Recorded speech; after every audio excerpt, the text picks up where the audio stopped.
Mesdames et messieurs, bonjour et bienvenue dans cette première édition de la journée. À Dakar, s'est ouverte hier matin la 17e session ordinaire du sommet des chefs d'État et de gouvernement de l'UEMOA. Le président Ibrahim Boubacar Keïta prend part à cette rencontre de haut niveau au cours de laquelle les chefs d'État devraient faire le point des principaux chantiers de l'espace en vue de consolider les bases d'une intégration à visage humain. L'Union donne désormais une très grande importance à la sécurité qu'elle cherche à maintenir pour continuer à avoir de bonnes performances économiques. Envoyés spéciaux à Dakar, Demba Wan et Tchessira Dambéli. Cette 17e conférence des chefs d'État et de gouvernement se tient en prélude au 20e anniversaire de l'Union qui sera célébré en 2014. L'UEMOA est en pleine révision de ses stratégies et pour cause, les derniers grands défis auxquels elle a été confrontée ces dernières années, insécurité alimentaire, problèmes énergétiques, problèmes de financement des économies et les crises en Guinée-Bissau et au Mali.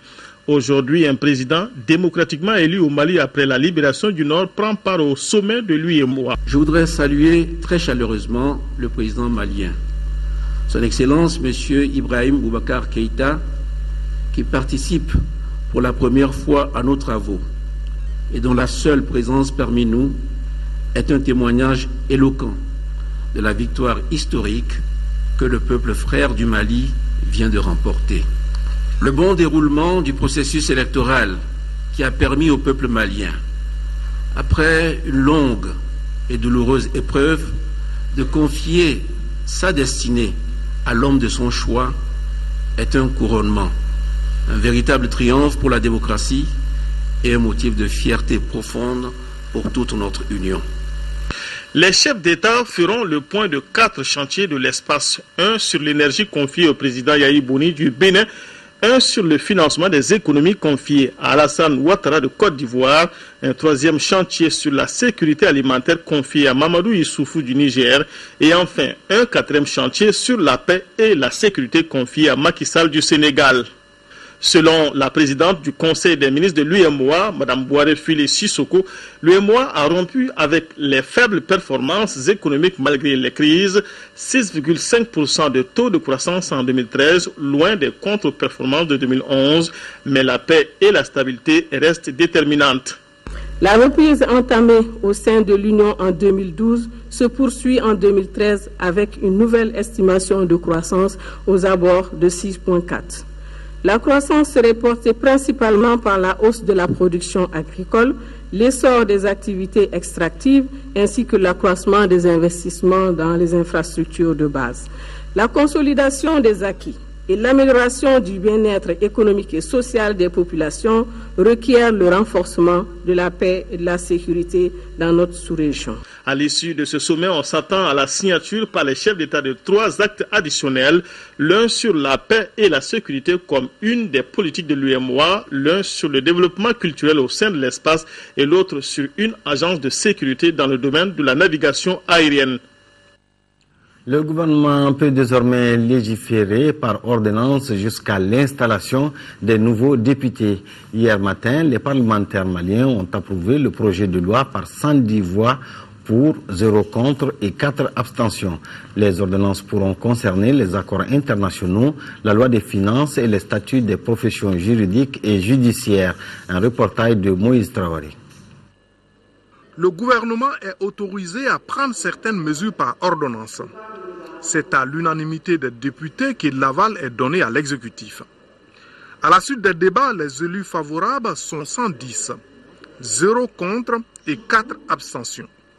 Les domaines concernés par la nouvelle disposition sont la création, l'organisation et le contrôle des services publics et organismes, l'organisation de la production, les traités et accords internationaux. Quelques intervenants ont déploré que la loi des finances et les statuts des professions juridiques et judiciaires figurent parmi les domaines où le gouvernement pourrait édicter des règles.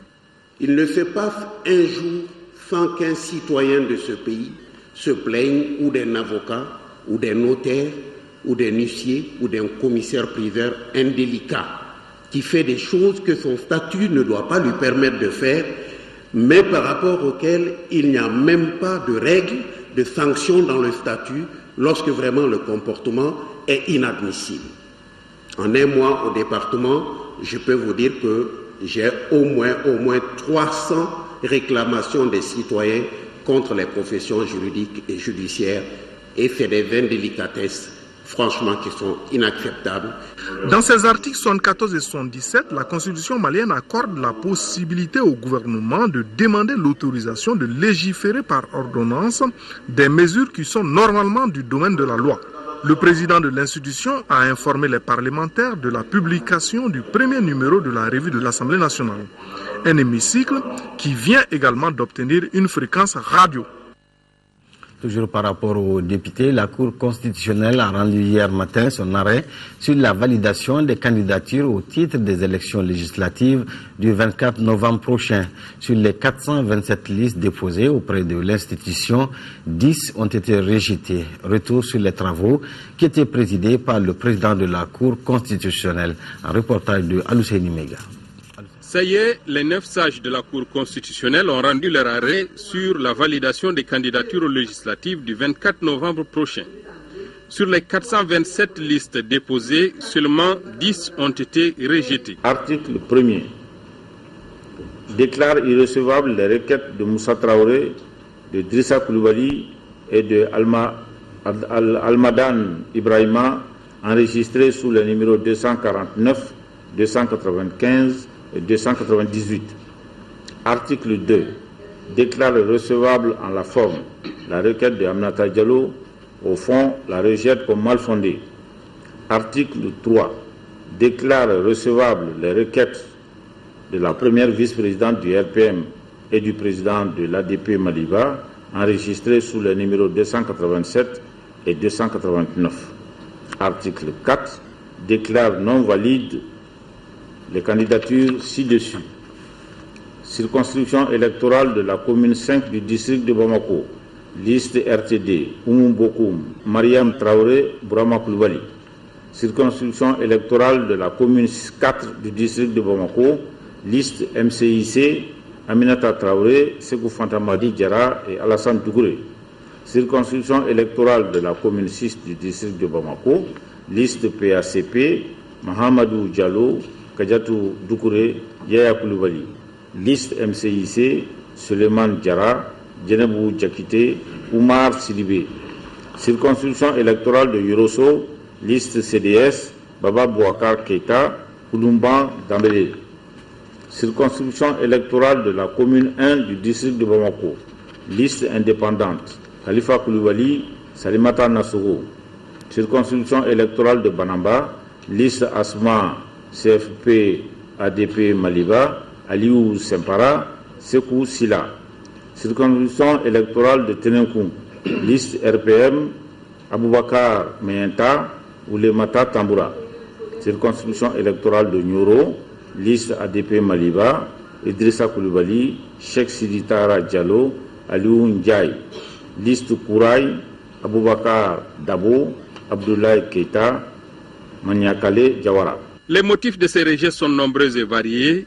Ils concernent les listes déposées au nom de partis n'ayant pas une existence légale, les candidatures provenant des associations, le non-paiement des frais de participation, le défaut de signature des candidats ou encore le nombre de candidats supérieur au nombre de sièges mis en compétition. Il faut savoir que les intéressés disposent de 24 heures à partir de la présente proclamation pour déférer des réclamations dirigées contre certaines candidatures. Quels sont les impacts des assises de la décentralisation sur le processus de réconciliation nationale et quel calendrier pour la mise en œuvre de ce processus? Ce sont là, entre autres questions, auxquelles répond le ministre de la Réconciliation nationale et du développement des régions du Nord dans un entretien qu'il nous a accordé. Le processus de réconciliation nationale englobe plusieurs aspects.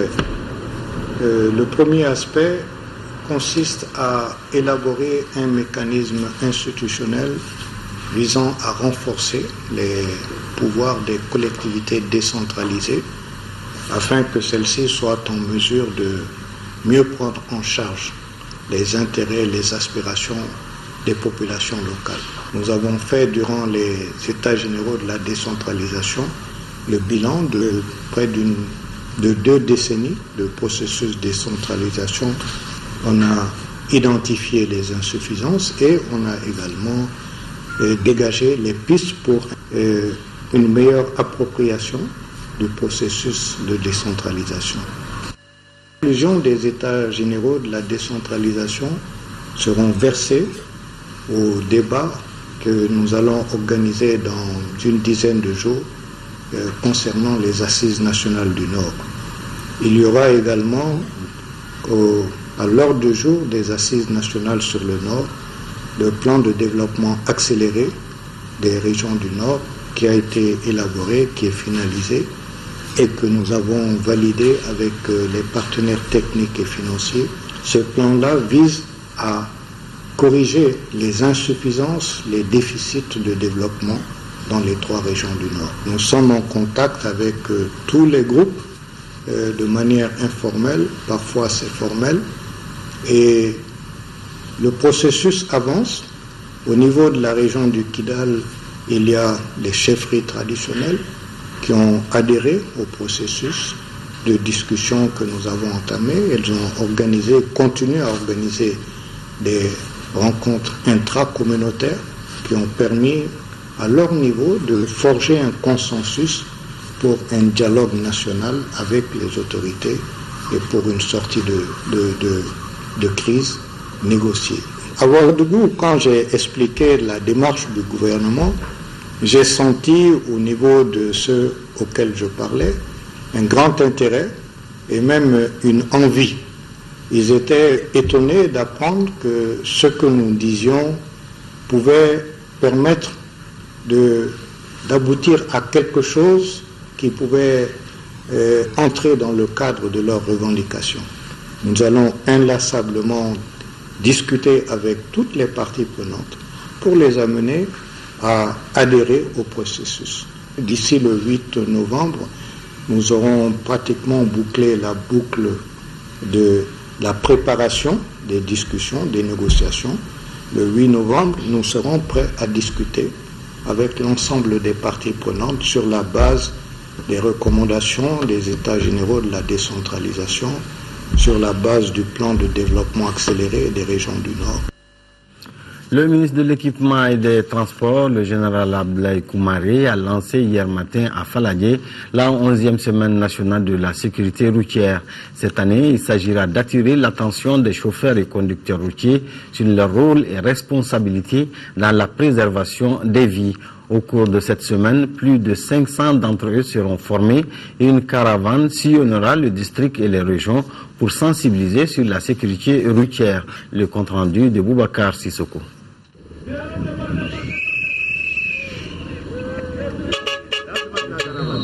Cette 11e semaine nationale de la sécurité routière a pour objectif de mettre l'accent sur la sensibilisation pour un changement positif de comportement des usagers de la route. La semaine met au cœur de ces activités les chauffeurs et conducteurs routiers. Ceux-ci ont un rôle et des responsabilités dans la préservation des vies. C'est pourquoi l'Agence nationale de la sécurité routière, ANASER, a prévu le renforcement des capacités des chauffeurs et conducteurs routiers lors de cette campagne. Je pense que les thèmes, ça nous concerne beaucoup.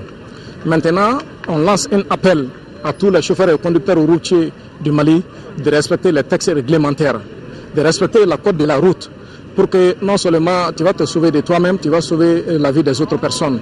Alors, 550 chauffeurs bénéficieront d'une formation de mise à niveau sur les normes de conduite et le code de la route. Nous demandons aux populations et surtout aux exploitants des véhicules, c'est-à-dire les conducteurs routiers, de respecter aussi les règles de parking. Il faut mettre de l'ordre dans les manières de parking. Nous en appelons à l'intelligence et à la sagesse de nos conducteurs. Par rapport à la gare routière, nous ambitionnons, dans le cadre du changement prôné par le président de la République, de faire une gare routière moderne digne de ce nom. Un autre axe majeur de cette semaine nationale de la sécurité routière, c'est la caravane de sensibilisation qui va sillonner le district de Bamako et les régions. Elle vise à porter le message à tous les usagers de la route afin que les accidents sur les routes diminuent considérablement.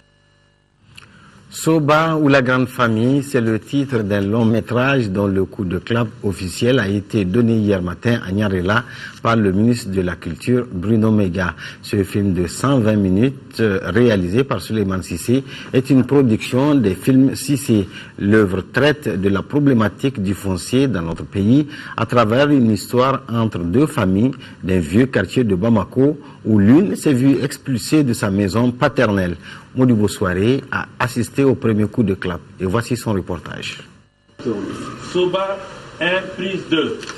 Soba ou la grande famille est une histoire de vieilles femmes qui ne comprennent pas ce qui leur arrive quand la police encercle leurs concessions et les expulse manu militari. Les pauvres femmes décident alors de vivre devant la porte de leur domicile paternel sous une pluie battante et sans soutien. Cette œuvre se veut une autobiographie remontant des années 2000. En somme, une situation vécue par le réalisateur du film. Ce qui m'a inspiré d'abord mes sœurs qui sont là, qui sont les actrices de ce film. Je voulais d'ailleurs nominément appeler le film Komso, la grande sœur. Ensuite, on a réfléchi, on s'est dit non, ça peut concerner tout le monde. Le combat qu'elles ont mené, c'est un combat pour tout le monde, donc par conséquent, il vaut mieux donner un ensemble. C'est comme si tu dis Maliba.